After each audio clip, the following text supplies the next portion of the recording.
Welcome to AM Muscle Maintenance with In Shape Fitness. I am Coach Kim, and today's podcast is a workout. And I call this workout, Gravity is Your Friend. This workout is going to include a bunch of different exercises, all equipment free. You don't even need shoes on your feet. There's no impact, and there is no reason for you to even, get dressed up in fancy workout clothes. You can do this exercise routine in your pajamas, which is what I normally do. And it is about the strength that your body needs and the stability and the awareness you have of your center of gravity to lower your body down, lift your body back up, and to benefit from the physical force that we know as gravity that most of us, including me, think of pretty negatively just in terms of aging, in terms of sagging jowls and wrinkles and the belly that starts to drop and the butt that starts to drop, all that stuff. But gravity is actually our friend. And the reason it's our friend is because it's the most natural force of resistance that your body is born with to interact with. And if we don't interact with gravity, not only do we experience the effects of the gravitational pull on the aging process where our body parts do start to sag, but also on the inside of the body. What happens when you're not interacting with this physical force is that at the cellular level, activities are negatively affected by the loss of movement, the loss of gravitational pull, and thus don't operate as efficiently. That is why sedentary people have not just gained weight over the last few decades, but also have developed all of these conditions related to digestive issues, skin disorders, stress disorders, hair and just general pain disorders, the loss of hair and that sort of thing. So today's exercise regimen is about interacting with gravity. So let's get started. First up, the postural systems check. As usual, what I want you to do to begin is to stand up really tall, and your feet can start shoulder width apart so that they're comfortable. Just make sure that you don't turn out your toes, and then think about where your feet are in terms of each other. So your left foot versus your right foot, the pressure that you exert on the heel versus the balls of your feet, then also on the outside of your feet versus the inside of your feet. Four proverbial corners of your feet. You want to activate them and make contact with your floor surface, whatever it is. All right, now working up the body. Think about the plumb line, which starts at your ankles and runs up the side of your knee and then through your pelvis, through the hip bone. All right, and you want to make sure that your butt is tucked in a little bit so that your pelvis isn't tilted forward. One of the conditions of sitting all day is not just that you don't have that interaction with gravity, but your posture is deviates from what is anatomically neutral. And this pelvic tilt forward, it jets out the butt and causes a pull and tightening of your hip flexors, and then it also contracts the lower back and puts undue pressure on your back. So elongate your body by tucking in your tailbone a little bit and then zipping up those tummy muscles. Now take 3 deep breaths in through your nose and out through your mouth. We're spending 2 minutes here on the postural systems check, and then we're going to start moving a little bit. Okay, now just make sure that your ears and your shoulders are lined up. And now what I want you to do is bring your feet into a heel to toe position with the right foot in the rear, and extend your arms out to your sides with your palms facing down. Open up your fingers and pretend you're playing a piano in like a full octave range, so that your fingers are spread out really wide and you are playing really, really fast. Okay, good. Now, keeping your back straight, keeping your eyes open, slowly turn your head to the right. This is called a lighthouse, and it is an excellent stimulating exercise for the small muscles that reside in your feet and lower legs that, again, don't really get a ton of work in terms of the job of muscles is to flex and to contract. And then there's the isometric contractions, which are just sort of stabilizers. And that's what they're doing now. But your feet don't really move all that much, especially if you wear shoes all day. Switch your feet now so that the left foot is in the rear. Keep your arms out. I know they're going to feel heavy, which they should. Keep your tummy muscles zipped up so that your kinetic energy stays strong in your center, and then continue turning your head slowly all the way to the right and all the way to the left. Okay, now we're going to do a series of squats. I'm sure you knew this was going to happen. So if squats are off the table for you because of any knee bending issues that you have, you're going to need to make some adjustments as in sit into an actual chair so that you have a little more stability. But if you can complete a squat, what I want you to do is separate your feet so that they're about shoulder a little wider than shoulder width apart, and then try to keep your feet straight. Once you turn your toes out, you're not utilizing the same muscle or the ideal muscle groups as much as you should. All right, so you sit down and back into an imaginary chair, and then you pause at the bottom. You don't just bounce right back up because momentum builds. You don't want that. You want to interact with gravity in both directions, and that means you slow down. Fast, not always so good. Slow definitely makes a difference. It's harder, but it makes a huge difference in terms of your actual energy effort. Right? Okay. So down and up. Let's go for another 20 seconds. Inhale on your way down. Make sure your knees don't go past the tips of your toes. And with your hands, you can either put them on your hips or extend them out to the sides. If you want to be a little more active with regard to the squat, you can lift your arms up into the air with your palms facing each other and stay in that sort of lifted shoulder press arm position, which forces your body to use even less of your upper trunk as its stabilizer because it's doing something else. That makes it a little more complicated. Okay, now I want you to try a different kind of squat. What I want you to try this time is a plie squat. And so now I want your toes to turn out way wide.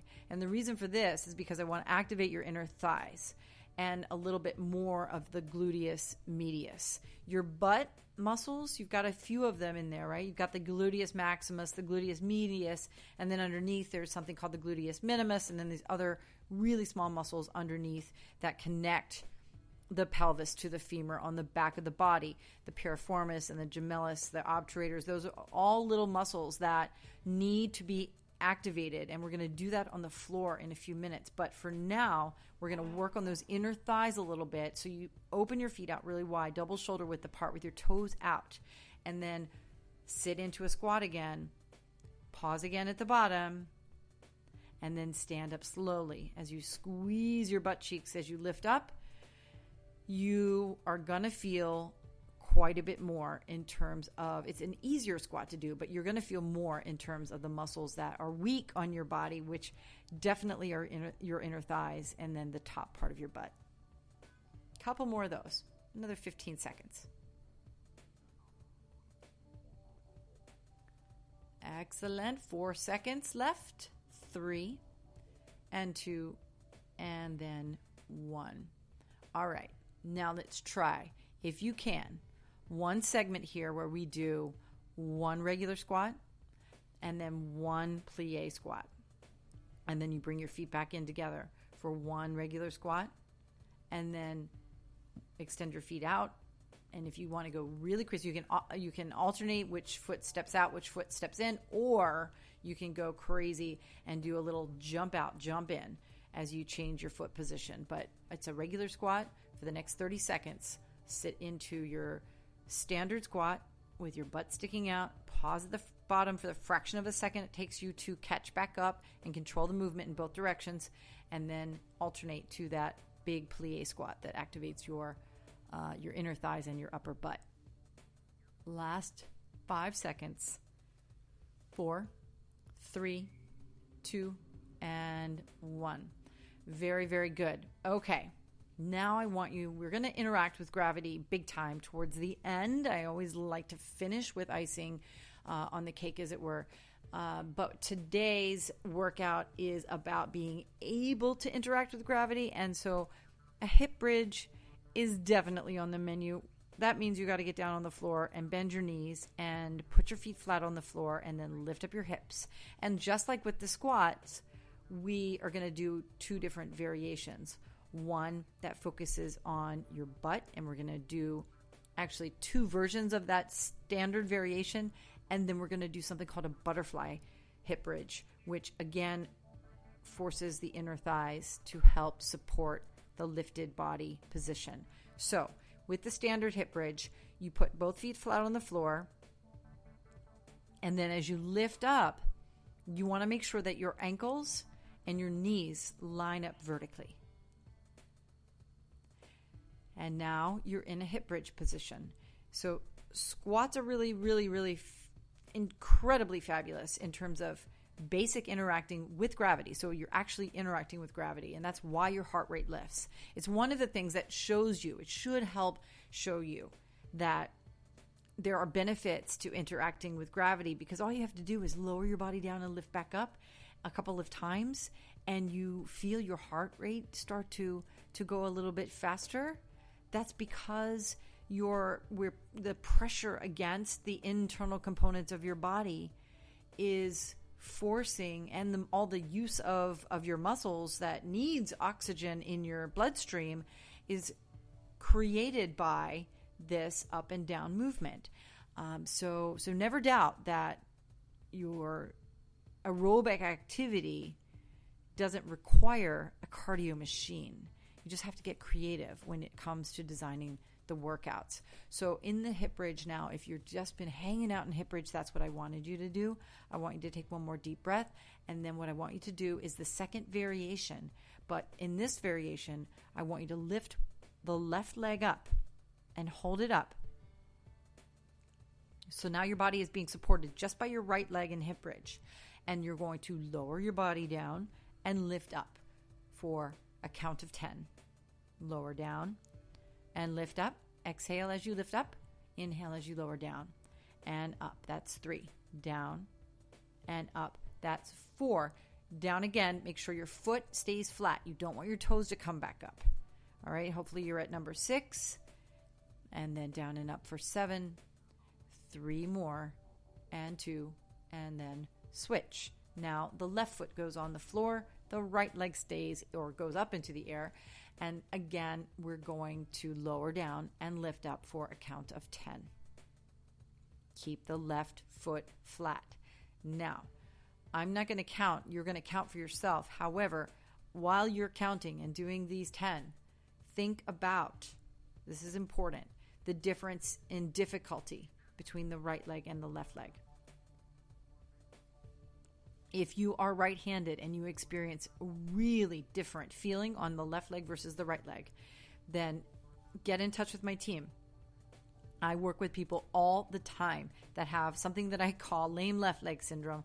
It's a very scientific determination, very scientific name, but it is a real condition that happens to people that want to do more, to be active, but because they're sedentary and because the left leg is weaker and they do more with their right side, they end up developing, overuse injuries on the right side and susceptible to acute injuries on the left side. So there are some additional exercises you can do if you have this type of issue coming up for you.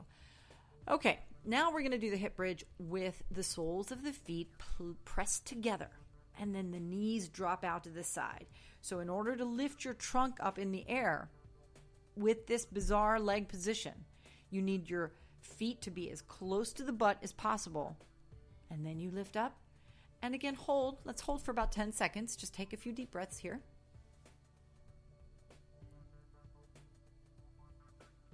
And now lower down and lift up once again for a count of 10.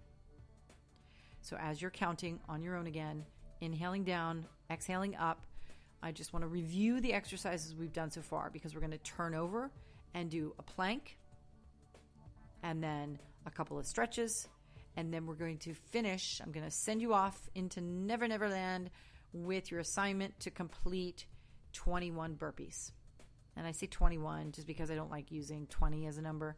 I prefer 21 for some reason related to the 5 Tibetans, which you might have heard me talk about a million times, because I just absolutely love that regimen that I do every single morning, and I wish more people would do it.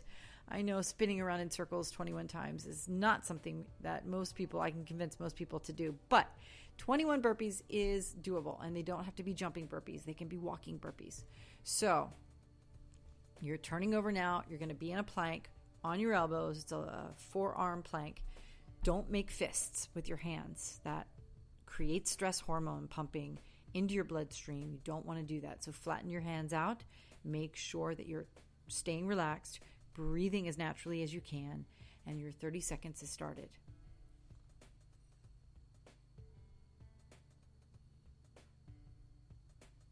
Almost halfway.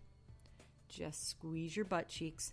Make sure that you keep your belly button pulled in, and make sure that your right and your left hip remain flat when you're in plank, or like parallel to one another. Oftentimes the stronger hip is going to drift downward because it's doing more work than the weaker hip, which drifts upward. Okay, you're resting. Resting in child's pose. Stretch out the back, stretch out your arms and your shoulders, and just make yourself comfortable for a second before we stand back up.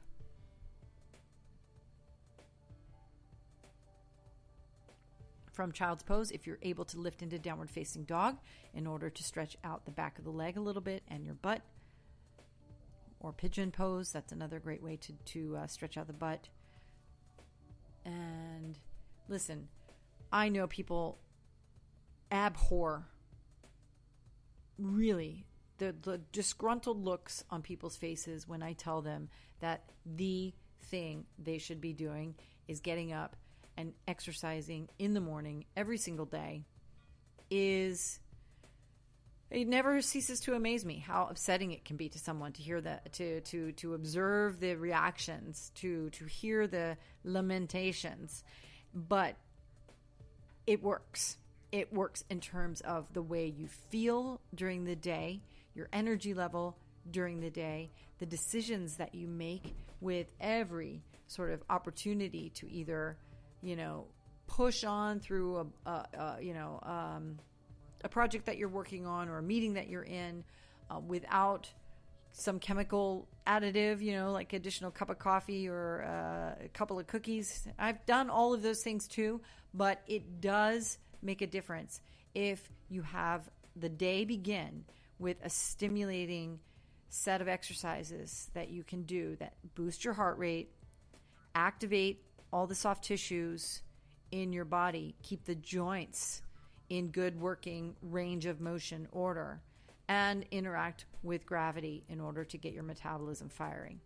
I'm Coach Kim from In Shape Fitness. By the way, if you don't know how to do a burpee, then just go ahead and either complete the next minute or so worth of time completing some jumping jacks or maybe some squat jacks, or go right back into your squats in order to continue boosting your heart rate. And also remember that the sort of recommended old adage of 20 minutes of cardio a day, or 20 to 30 minutes of cardio every couple of days, depending on your age and your fitness level and goals or whatever, doesn't always have to be together.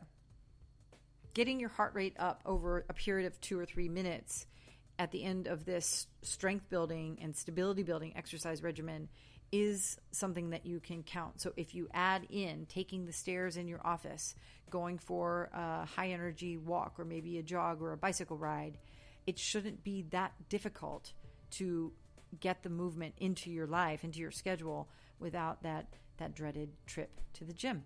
Have a great day. I will see you again soon.